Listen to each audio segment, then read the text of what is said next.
Bharatiya Janata party के प्रदेश अध्यक्ष ओम प्रकाश धनखड़ कुरुक्षेत्र में भाजपा कार्यकर्ताओं के प्रशिक्षण शिविर में पहुंचे।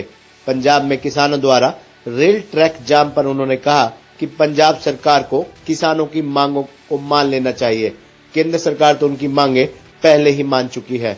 किसान नेताओं द्वारा पंजाब विधानसभा चुनाव में भाग लेने पर धनखड़ ने कहा कि राजनीति में आने से आपकी सोच विस्तृत होती है। उन्होंने इसे अच्छा बताया। बता दें, भारतीय जनता पार्टी के प्रदेश अध्यक्ष ओम प्रकाश धनखड़ कुरुक्षेत्र में भाजपा कार्यकर्ताओं के प्रशिक्षण शिविर में पहुंचे। इस मौके पर उन्होंने पत्रकारों से बातचीत में कहा कि भारतीय जनता पार्टी के जनवरी माह तक के कार्यक्रमों के बारे में प्रदेश अध्यक्ष ओम प्रकाश धनखड़ ने विस्तृत रूप से जानकारी दी। ओम प्रकाश धनखड़ ने कहा कि प्रदेश में आजादी के अमृत महोत्सव के तहत पहले अटल बिहारी वाजपेयी का जन्म उत्सव मनाया जाएगा और उसके बाद सुभाष चंद्र बोस के जन्म दिवस पर पूरे प्रदेश में कार्यक्रमों का आयोजन किया जाएगा। ओम प्रकाश धनखड़ ने दावा किया कि भाजपा का किसानों से कोई मतभेद नहीं है और भाजपा किसानों के लिए कई कल्याणकारी योजनाएं चला रही है। किसान नेताओं द्वारा पंजाब विधानसभा चुनावों में भाग लेने को धनखड़ ने अच्छा कहा। उन्होंने कहा कि राजनीति में आने से आपकी सोच विस्तृत होती है। पंजाब में किसानों द्वारा रेल ट्रैक जाम पर उन्होंने कहा कि पंजाब सरकार को किसानों की मांगों को मान लेना चाहिए। केंद्र सरकार तो उनकी मांगे पहले ही मान चुकी है। ये जनता पार्टी के जिलों के प्रशिक्षण शिविर चले हुए हैं। केवल 4 जिले बाकी हैं, जिसमें से एक का आज हो रहा है, फिर 3 बचेंगे, बाकी सबके हो गए हैं। महेंद्रगढ़, फरीदाबाद और पलवल। 25 दिसंबर तक से पहले सभी जिलों के प्रशिक्षण शिविर हो जाएंगे और लगभग 3,500 कार्यकर्ता प्रशिक्षित होंगे। ये भारतीय जनता पार्टी की परंपरा है, हमारी कार्यपद्धति का हिस्सा है। पहले हमने मंडलों के प्रशिक्षण शिविर किए थे और उन मंडलों के प्रशिक्षण शिविरों में 256 मंडल के हुए थे, जिसमें से 25,000 कार्यकर्ता हमारे ट्रेनिंग हुए। अभी ये जिला के हो रहे हैं, फिर मोर्चों के होंगे, फिर भारतीय जनता पार्टी प्रदेश का होगा। हमारे ऑल इंडिया लेवल के भी प्रशिक्षण होते हैं। अभी 25 दिसंबर को अटल बिहारी वाजपेयी जी का जन्मदिन है, जयंती है, और उसको हम गुड गवर्नेंस डे के रूप में मनाते हैं। हमने तय किया है कि 19,784 बूथ हैं, हर बूथ पर अटल जी का जन्मदिन मनाएंगे। कम से कम 11 सदस्य वहाँ हाजिर हों।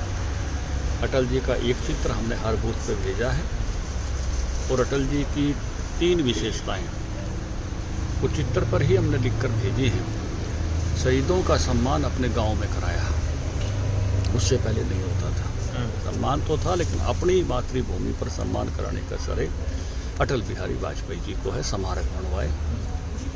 दूसरा श्रेय उनको है किसान क्रेडिट कार्ड देने का, उससे पहले किसान क्रेडिट कार्ड नहीं होता था और उसका इंटरेस्ट रेट घटाने की परंपरा भी उन्होंने शुरू की 18 से 9%। और तीसरा, उन्होंने परमाणु विस्फोट करके पोखरण में देश का सम्मान बढ़ाया। गुड गवर्नेंस की भी जो काम केंद्र और राज्य सरकार कर रही है, उनकी भी चर्चा उस दिन हम करेंगे। जैसे पंचायत पहले भी थी, अब पढ़ी लिखी है, ये गुड गवर्नेंस है। बदलियां पहले भी होती थी, अब कंप्यूटर से होते हैं, गुड गवर्नेंस है। किसान को पेमेंट पहले भी मिलती थी, अब अपने खाते में मिलती है, गुड गवर्नेंस है। बुजुर्गों को पेंशन पहले भी मिलती थी, अब अपने खाते में मिलती है, तो गुड गवर्नेंस है। तो जो चीज़ पहले चली हुई होती है उसको कुछ अच्छा करते हैं, उसको गुड गवर्नेंस कहते हैं, सुराज। तो जो सरकार ने गुड गवर्नेंस के स्टेप उठाए हैं और कुछ नए स्टेप अच्छे उठाए हैं, जैसे किसान सम्मान निधि सीधा किसानों के खाते में देना, आयुष्मान कार्ड 5 लाख तक का इलाज, तो ऐसी सब बातों की चर्चा भी करेंगे। 2 लाख लोग उस दिन अटल बिहारी वाजपेयी जी की जयंती पर स्वराज दिवस में शामिल होंगे। एक बड़ा कार्यक्रम हमने रखा है 23 जनवरी, नेताजी सुभाष चंद्र बोस की जयंती पर। सुभाष चंद्र बोस पहले ऐसे शख्स थे जिन्होंने आज़ाद हिंद सरकार बनाई।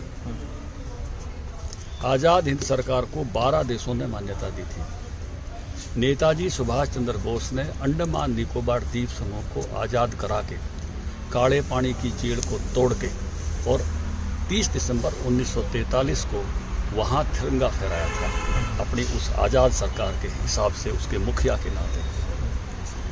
वो बड़ा ऐतिहासिक दिन है। उस दिन को याद करने के लिए भी हम लगभग 125 लोग जो है अंडमान निकोबार द्वीप समूह जा रहे हैं और 30 दिसंबर को उसी ध्वज के सामने खड़े होकर और आज़ाद हिंद फौज का तराना और आज़ाद हिंद फौज के गीत गाएंगे। कदम कदम बढ़ाए जा, खुशी के गीत गाए जा, ये खुश जिंदगी है कौम की तो कौम पर लुटाए जा, वो गीत उनके वो तराने याद करेंगे। फिर 23 जनवरी को हरियाणा के हर गांव में, क्योंकि हरियाणा के लोग सुभाष को बहुत प्यार करते हैं, 3000 लोग हमारे आज़ाद हिंद फौज में थे।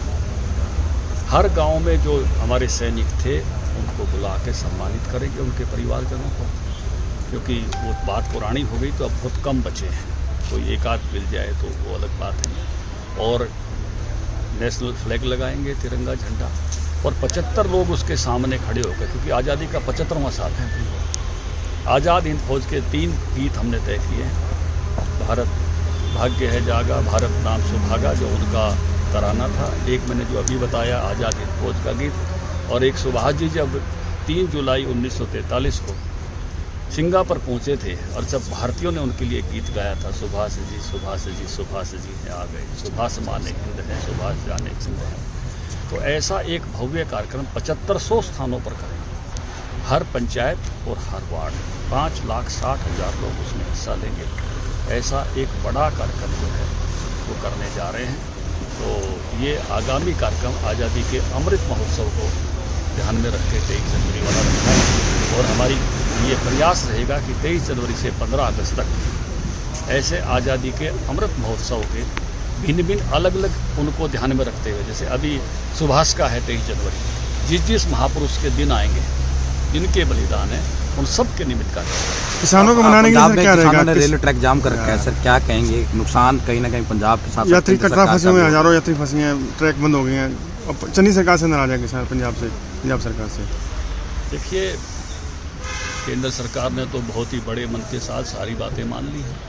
अब वहाँ की कोई कठिनाई है पंजाब की, तो पंजाब सरकार ने दूर करनी चाहिए। सर किसानों को मनाने के लिए क्या रहेगा? जो किसानों से दूरी हो गई थी, किसानों से तो बीजेपी कोई दूरी नहीं है, हम सब किसानों से प्रेम करते हैं, किसान हमसे प्रेम करते हैं, किसानों से बीजेपी की कोई दूरी नहीं। एक साल का कमीशन गैप रहा, सारा का सारा जो है किसान सम्मान निधि से लेके, फसल खरीद से लेके, डायरेक्ट पेमेंट से लेके, बीजेपी को किसान प्यार करते हैं, जैसे मैंने कहा, और बीजेपी भी किसानों को प्राथमिकता लेकर। सर एक बात आखिरी सवाल है, जो चुनावी चुनाव पंजाब से लड़ रहे हैं, राज्यपाल भी लड़ रहे हैं, तो आप कहते थे कि राजनीति है, तो वही साबित हुआ, तो हरियाणा में भी लगता है इस तरह चुनाव में आएंगे तो अच्छी बात है। देखिए, राजनीति मैंने दोनों काम किए हैं। पहले मैं छात्र नेता था, 16 साल मैंने ABP में काम किया, राष्ट्रीय सचिव, राष्ट्रीय उपाध्यक्ष। उस समय केवल हम एक वर्ग की बात उठाते थे, विद्यार्थियों की, उन मुद्दों पर लड़ते थे, लेकिन उस समय जो परिप्रेक्ष्य था, हमारे बाकी सब वर्गों को ध्यान में रख के नहीं था, केवल अपने ही वर्ग की बात हम जोर से उठाते थे, उसी का आग्रह करते थे। लेकिन जब राजनीति में आए तो ध्यान में आए, सभी वर्ग ध्यान में आए, सभी चीज़ें ध्यान में आई। तो राजनीतिक पार्टी के रूप में जब कोई काम करता है तो वो फिर समग्र को देखता है, चाहे वो मजदूर नेता है, चाहे वो किसान